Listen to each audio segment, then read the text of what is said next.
Right, YouTube, Lollipop Chainsaw Repop, and I'm just going to start off by saying if you've never played this game, be warned, it's a little bit bonkers, like really bonkers. What do you expect from a chainsaw wielding teenage cheerleader? Anyway, I'm the Smiley, an achievement hunter who lets my viewers suggest, or in this case, again, donate games for me to complete on stream over at the Smiley on Twitch. Thank you, Geezer, and again, you're far too kind, but you can catch me streaming all of my progress live, and you can even suggest the next game for me. Before we start, if you do enjoy the video, please let me know by hitting the like button, subscribe and ring the bell for notifications, or head on over to Twitch and drop follow there. But enough self-promotion, just be ready that this video will indeed have spoilers. I mean, it's an achievement hunt playthrough. So what exactly is Lollipop Chainsaw Repop? Well, firstly, if you're not aware, this game is a remaster of the original, which was released way back in 2012 and remastered and re-released in 2024. It's a hack and slash action adventure game originally developed by Grasshopper manufacturer, set in a fictional school in California in which we take control of Juliet on her 18th birthday, on her way to meet her boyfriend Nick before introducing him to her family. Things may have taken a little bit of a turn and a zombie outbreak has started, which is exactly where we jump straight into this achievement grind. Just before we embark upon this zombie slaying quest, we need to have a plan of how I'm going to tackle this achievement hunt, both in a surprising difficulty rating of 4 out of 10 and 15 hours to complete, with a few playthroughs required. 50 achievements are up for grabs, and can I redeem myself from our previous video, which were 3 times over the estimate. As always, we have checked this after completing the game, only checking for any missable or glitched achievements, which this game doesn't have any, thankfully. The first thing I did was just beat the game on normal, so let's begin. This is so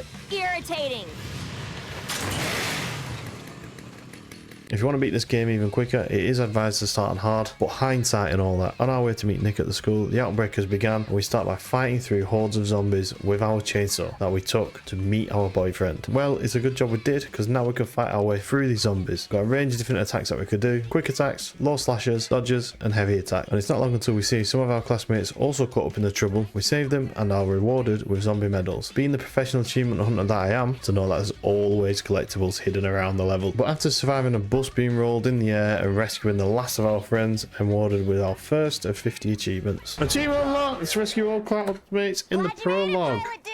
And it wasn't worth it for the people that were saved, as this helicopter crashes and burns. In these shops we can buy upgrades, combos and other collectibles, mainly focusing on health upgrades and combos for now to increase health, power, homing and recovery, which each do exactly as you expect. The combos unlock different combos we can use in fighting. After buying a combo and using it for the first time, we get our second achievement. Buy a combo, chop shop and use it. Go on then, another achievement unlocked. Moving forward, we fight against some tougher zombies, and we will record all of these in our zombie album. The tough ones have specific names and they have a little bit more health. Some of these are only available in hard difficulty, and you've got to encounter them all to unlock one of the achievements later on. One of the first special zombies also gives us this for beating them. Hey, defeat Hazmat in prologue, another achievement. And then we fought all the way through up to our meeting point with Nick. He then risks himself to take down one zombie, not seeing the massive chainsaw that we have, gets himself bit, and he's going to turn into one. There's something we can try. It's the only chance we have to save you. Juliet? What the fuck? I love you too, baby. I told you this game was bonkers, but that's the prologue complete. Moving into the high school itself, we find out what happened to Nick, and Juliet confesses that she is in fact a zombie hunter. Now the most obvious thing to do is to attach your decapitated boyfriend's head to your miniskirt and just carry on slaying. So that's exactly what I do. Chat being chat tell me there's an achievement for looking up a skirt, and I didn't know whether to believe them or not. But we gave it a chance, and peeps under Juliet's skirt is actually an achievement. That's mental. I told you this game's bonkers, but you ready for some more? Using the head of Nick, we can place him on some of these zombies without heads, cheerleading where we need to get these zombies to go and clear out paths for us. We continue through the corridors of the school, saving all the classmates that we can along the way. You're late, Juliet. And then in certain areas we can pole dance and kill enemies. But we've got a mini game to take on now. Zombie basketball. Each time we take off flies towards a basket, and we need to score more points than the zombies had already scored. There's a defender blocking some of the shots, but we just need to get over 100 points in 3 minutes to progress. We're looking for our sensei, who will tell us what is happening and why. Using a combination of black magic and explosives, someone cracked the wall between Earth and Rotten World, and the gases of Rotten World seeped into our world. Everyone understand? Good. Well, we need to stop these zombies from exploding this bomb. Doing so, we unlock this. Oh, we got an achievement. We've got 1,000 zombie medals. We find out who is opening the rift between worlds. After the rift is open, we've got the first boss fight. The dodging and dealing damage, put him in half. Think that hurts me? I just jizzed a little. In this boss fight, we are awarded with this. We defeated Zed, achievement unlocked. Upon synthesized deathbed, he tells us and then gives us a gift which upgrades our chainsaw. Now we can chainsaw dash. Stage 1 complete. Stage 2 begins at the San Romero Stadium with the second of the 5 dark purveyors flying overhead. We see our sister Cordelia shouting from a ship in the sky, but she throws us our birthday present, and that's what this level is. We go on a hunt. I'm going to be totally honest, the stages are almost all the same. We fight through hordes of zombies, save any classmates that we can find, and just try and get to the end of the level, which usually has a boss at the end. And now we have to save 3 of our classmates, and in the process unlock this. I didn't realise it doesn't count the classmates being saved unless you actually run up to them after the zombies have been slaughtered, so we don't actually save these 3 here. It's not too bad, as we can replay the level later on just to save them. We find the present from Cordelia, which is another chainsaw upgrade, and now it's become a chainsaw blaster. Fire bullets from our chainsaw, and what better way to test this out than a non-friendly game of zombie baseball. The aim here is to shoot everything whilst Nick runs around the bases to score runs. Anyway, during this mini game we unlock another achievement. Kill 500 zombies, achievement unlocked. Easy. We find Cordelia and introduce Nick to our sister before the next boss tries escaping, and Cordelia literally throws us up onto his ship. Boss fight 2 begins against Vic or Vicky or something like that. 3 stages this fight, so keep hitting it to lower its health before cutting it half. This fight was going smoothly until we ran into our first glitch. We couldn't progress the fight and instead had to restart. Now I get it's a remastered game, but this is not the only time that this happens. Finally, after a restart, we defeated Vicky. Stage 3 begins on O'Bannon's farm with a cutscene playing out. Nick has turned into a zombie, but thankfully it's just a hallucination. This is disrupted by Rosalind driving around in a bus that she cannot stop. She drives off and throws us our birthday present. This is another upgrade to our chainsaw, which is the Nick Popper. We can now shoot Nick's head. Exactly what we needed. Back to the zombies slaying around this farm, trying to keep up with the runaway bus. After hordes of zombies, we catch up to Rosalind and have a fantastic idea of jumping on the roof of a bus that is out of control. We discover Rosalind isn't being responsive, but continues to drive with us on the roof. This is where I'm coming to another issue that I had with this game. The characters have one specific line of dialogue that will start to drag, especially later on. I'm going to say, if he says it again, I'm not going to be happy. Damn, that was close. Damn, that was close. After falling off the bus and Rosalind driving off, we discover a dodgy looking mushroom, and well, we trip balls. A giant egg is placed down that hatches into a giant chicken. We take this down, enter the bus, only to find Rosalind not there, and we wake up on a combine harvester running over zombies on a farm. This is where my achievement hunting spidey sense came back. I just thought cleaning this field up would pop an achievement, and well, I knew that'd be an achievement. We come across another mushroom. This time there's 3 massive chickens and yet another high intensity gaming level, another harvesting the zombie crop. At the end of this level we get saved, or save Rosalind from a bus that she's now fixed, but it's not Rosalind, and the third Dark Purveyor fight takes place against Mariska. After shooting her down on the first phase and cutting her in half, she multiplies ready for the next phase. On this phase she does fire bubbles out at us. If we dodge them all, we get an achievement at the end of the fight. After the final phase we unlock 2 achievements. Whee! Dodge all balloon attacks Mariska and defeated Mariska. 2 achievements in 1.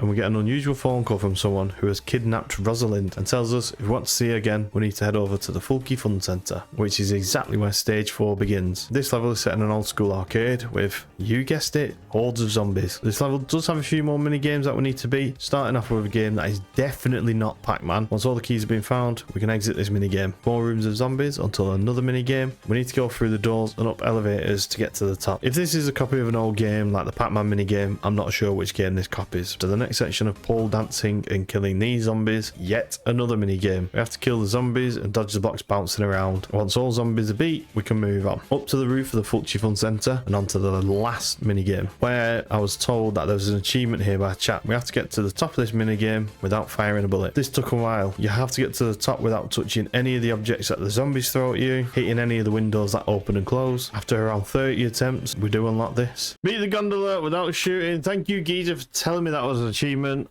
And we've done it. Then it's on to the 4th Dark Purveyor. There's only 2 phases to this fight. First one, we can just shoot as much as possible. The second, we are on a spaceship and we need to destroy his shields before taking him down. We defeated Joseph. Between ourselves and Dad, we save Rosalind and end Joseph James, plummeting through space back to Earth, which is where stage 5 begins, and the family sets up a plan on how to catch the last Purveyor. In the first shot, we get Juliet's last upgrade, unlocking this. Way completely leveled Juliet up. We skip quite a way into this level, just making through and killing everything in sight until we reach Rosalind, who now drives a wrecking ball, swinging it around, killing zombies and knocking walls down for us to progress through the level. After another shot, another achievement for collecting all skills. Pushing forwards in the level, we come to the final section before the final Dark Purveyor. A big fight against a whole lot of zombies. I've not really spoken about it yet, as I didn't fully understand this sparkle hunting until I was closing in on the completion and how you get into this mode. But if you kill enough zombies in one attack, you'll hit a sparkle hunt. Basically, with this, you get to earn a few more medals, and it's very pretty and cool. But here in this fight, we hit 7 zombies in one attack, unlocking this achievement. Way succeeding 7 zombie sparkle hunting. Then it's time for the Lewis fight, the 5th and final Dark Purveyor. This fight has about 8 different phases. Finally, after taking him down, we unlock this. Defeated Lewis Legend. Swan comes back into the frame, telling us that we've been played. We've helped him with his plan. We've played our part in the ritual for opening the gates to hell. We've sacrificed 5 zombies that uttered specific words upon their death. Swan then shoots himself to finish the ritual. Swan incorporates himself with a big zombie Elvish, which sets up the final stage against Killer Billy. Before that, we need to make our way over to him. Killer Billy starts by throwing cars down the street directly at us, which we can use to form a path. Cars do not stop coming even whilst fighting enemies. Whilst fighting our way through this first section of this level, clear all the kill cars in QTs in a row. We unlock this. Achievement unlocked! Now we've got to dodge the laser beams coming from its eyes and try and make our way up the street to him. When we get to the Killer Billy fight, it picks us up. We get the standard 2 lines of dialogue. Oh, this dude has tried to grab me more than Father O'Malley. All the way through this fight. After shooting it in its eyes for what seemed far too long, the next phase begins. When the boss puts his hand down on the stage, you can do damage and cut off its fingers, which grow back after 20 fingers have been destroyed. Way, got 20 fingers, achievement unlocked. We then run up the boss before getting close to its face and just stop and take a phone call. Our dad then appears out of nowhere with a motorbike bomb, which opens up Killer Billy's face, and we enter. In here, we find Swan's body without its head, as it was just shot off, and we get told we need to put Nick's head on its body. Nick does his bit and explodes Killer Billy. Before the final cutscene, we do unlock this. Phone messages. Achievement unlocked. With the game now complete, we can watch the final cutscene. Here is where there are a few different endings that can happen. I'd gotten a bad ending, and well, Nick's returned without his body. Our dad isn't dead though, not even a scratch to be fair, but we unlocked this achievement. Defeated Killer Billy. Achievement unlocked. I came, I saw, I kicked its ass. Bad ending complete. We did need to get this achievement, so it's not too bad which way around you do the endings. 22 achievements unlocked after the first playthrough, which didn't take us that long, ignoring the glitches and things like that, so I thought the next step would be a breeze. So I got the bad ending. You get the different endings from saving all the classmates, or for not saving them all, which is what I did. I went back in the stages which I missed saving them, grabbed them all, and made sure I spoke to them after saving their lives, and thankfully, if you get to the next checkpoint, you can just skip out the level and move on. Upon rescuing the last classmate, I unlocked this. Hooray! Rescued all classmates. Sound. And whilst we were in this stage, I grabbed a few more miscellaneous achievements, one for running into lightning 10 times, and then a bit more of an annoying achievement to get. You got to collect all of the coins whilst using the chainsaw dash. If you miss one, you can restart from the last checkpoint, but it's a little bit further back in the level that you want it to be. Finally unlock this. Wait! Does count. Achievement unlocked. Picked up all the zombie medals on the rooftop with chainsaw dash. Now back to getting the good ending. Back to the Killer Billy fight, skipping all the cutscenes and getting through as quickly as possible. Blowing up his face, entering his body, sacrificing Nick, and in the stage clear ranking we unlock this. Wait, you beat Dad's stage 6 clear time. We beat Dad's clear time on stage 6, but more on this shortly. Back home, and Mum has just baked a nice lovely cake, unlocking the good ending achievement. So the Dad clear times is what I went for next. Each stage has a specific time that we need to get under to unlock the achievements. So skipping cutscenes, avoiding any fights that we don't need to do, killing the hordes of zombies as quick as possible, and then killing the boss at the end of each level. All of these need to happen to unlock these achievements. After each stage, another achievement pops. Whilst getting some of these stage clear times, there's an achievement to get in each boss fight, some of which I'd gotten on the first playthrough. The first one I got here was on stage 2, the Vicky fight. On the second phase, he splits and his legs can attack you. The legs can kick you overboard, and a quick time event happens. Passing this unlocks this. On stage 3, we got enough headshots with the blaster, unlocking this. The times that I needed aren't the hardest to get. On stage 3, we still got the achievement, even with the boss fight glitching. The achievement on the boss fight for stage 4 is the easiest of them all. All you need to do is finish the fight with less than 10 seconds left. When all the shields are down, it won't attack you. You can just wait the timer down just to get there at the end. So what could possibly go wrong? Well, I was looking at the times and working out what other achievements were left. So 11 minutes for the prologue. No! Clicked on it, didn't I? I'll come back for this achievement later. A couple more quickfire achievements that pop from natural progression. Kill 3,000 zombies, sister is achievement so unlocks. Another achievement, pick up 10,000 zombie medal. And the unlocks do not stop there. In the scene where Rosalind has a wrecking ball, if you don't get hit by it, you also unlock this. Buying all the MP3 tracks. It was released when people still used MP3s, but we unlocked this. Then we started the grindiest of the achievements. You have to kiss Nick 100 times. Each of the Nick tickets that you can find or buy, you can use for an ability. This was something I did not do on the original playthrough, so having to do this 100 times is just a massive grind. Each time you use one, a cutscene and an ability has to play out fully before you can use another one. I'll come back to this one too. But an easier one, along with showing off my counting skills. 1, 2, 3, 4, 5, 6, 7, 8, 9.